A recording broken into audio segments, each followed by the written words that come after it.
Assalamualaikum warahmatullahi wabarakatuh. Yang saya hormati Ibu dosen, kemudian teman-teman pasca sarjana jurusan manajemen kelas 21E yang saya banggakan. Puji dan syukur kita panjatkan kehadirat Allah Subhanahu wa taala karena pada hari ini kita masih diberi nikmat sehat sehingga kita bisa tetap melakukan ibadah puasa di bulan suci Ramadan ini. Baiklah teman-teman semua, di sini saya akan mencoba mempresentasikan tugas kita di UTS manajemen keuangan ini, manajemen pemasaran ini, di mana saat ini saya mengambil judul perencanaan pemasaran yang dilakukan di Dinas Kesehatan khususnya di bidang saya, yaitu di bidang P2P. Saat ini kita ketahui bahwa pemerintah mulai dari pemerintah pusat sampai dengan pemerintah daerah sedang giatnya atau galak-galaknya melakukan kegiatan, yaitu pemberlakuan kegiatan masyarakat di skala mikro, yaitu disingkat dengan PPKM. PPKM itu sendiri pemberlakuan pembatasan kegiatan masyarakat di skala mikro. Hal ini tujuannya adalah untuk memutus mata rantai atau mengurangi penularan COVID-19. Adapun dalam kegiatan ini tentunya kita harus mempunyai rencana terlebih dahulu agar kegiatan kita bisa mempunyai output yang sesuai dengan yang diharapkan. Langkah-langkah dalam kegiatan ini yaitu yang pertama, melakukan analisa situasi. Kita sama-sama tahu bahwa situasi saat ini itu adalah peningkatan kasus COVID positif yang masih sangat cukup tinggi. Nah, kemudian juga ditambah lagi dengan penularannya juga yang masih sangat tinggi, di mana bisa kita lihat bahwa pemetaan di Provinsi Lampung sendiri lebih dari 50% sudah kabupaten kota itu menunjukkan bahwa mereka masih ada di zona oranye. Kemudian menetapkan tujuan dan sasaran. Tujuan dan sasaran kita yaitu mulai dari pemerintah daerah sendiri sampai ke masyarakat yang paling bawah. Menyusun strategi dan program, kemudian menentukan target dan konsumen, kemudian membuat tujuan akhir. Strategi yang dilaksanakan dalam kegiatan PPKM ini sendiri yaitu dimulai dari tingkat pusat, kemudian merunut lagi ke provinsi dan ke daerah. Untuk di daerah sendiri sudah diadakan rapat koordinasi dengan jajaran pemerintah daerah untuk penerapan dari PPKM ini sendiri.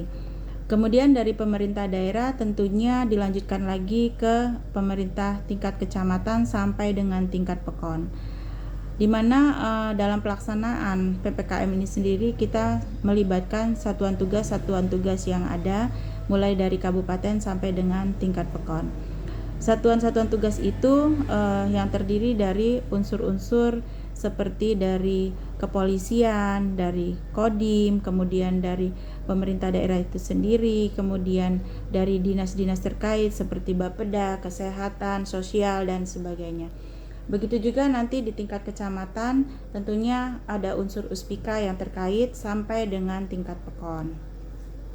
Nah, untuk tujuannya yaitu tujuan akhirnya adalah menilai atau mengevaluasi bagaimana peningkatan dari kasus COVID-19 itu sendiri.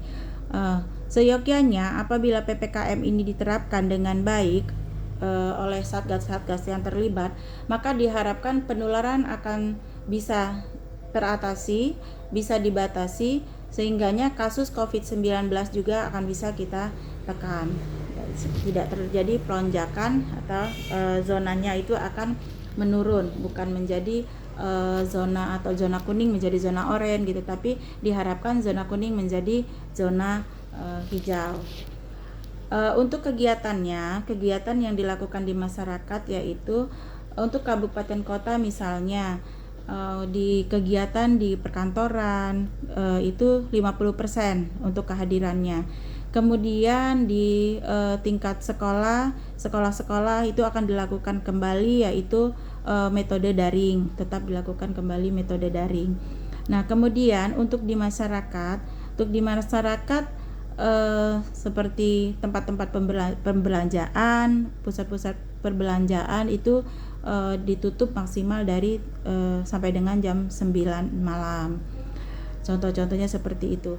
Nah, kemudian untuk di tingkat desa, tentunya Satgas itu harus lebih ketat lagi dalam memantau keadaan atau kedatangan masyarakat yang dari luar, di mana masyarakat sehingga bila ada masyarakat dari luar, maka Satgas Pekon perlu memantau dari mana mereka berasal, kemudian pernahkah kontak dengan yang positif dan sebagainya. Nah, demi keamanan maka dilakukan dulu isolasi mandiri bagi pendatang di daerah-daerah tersebut. Kegiatan dari PPKM ini sesuai dengan instruksi Menteri Dalam Negeri nomor 9 dan Surat Edaran Gubernur Lampung nomor 1 tahun 2021. Dengan penerapan PPKM yang benar, maka diharapkan untuk penyebaran COVID-19 ini akan bisa kita atasi. Kemudian kita juga masyarakat seluruhnya harus tetap menerapkan protokol kesehatan agar kita tidak menularkan ataupun kita tidak tertular COVID-19, yaitu dengan cara tetap patuh memakai masker apabila kita keluar rumah, kemudian rajin cuci tangan baik menggunakan sabun dan air mengalir atau memakai hand sanitizer yang selalu kita bawa mana-mana. Kemudian kita menjaga jarak dari orang lain atau menghindari kerumunan. Baiklah Ibu dosen atau teman-teman sekalian, inilah yang bisa saya sajikan. Mohon maaf apabila banyak kekurangan. Saya akhiri. Wassalamualaikum warahmatullahi wabarakatuh. Terima kasih.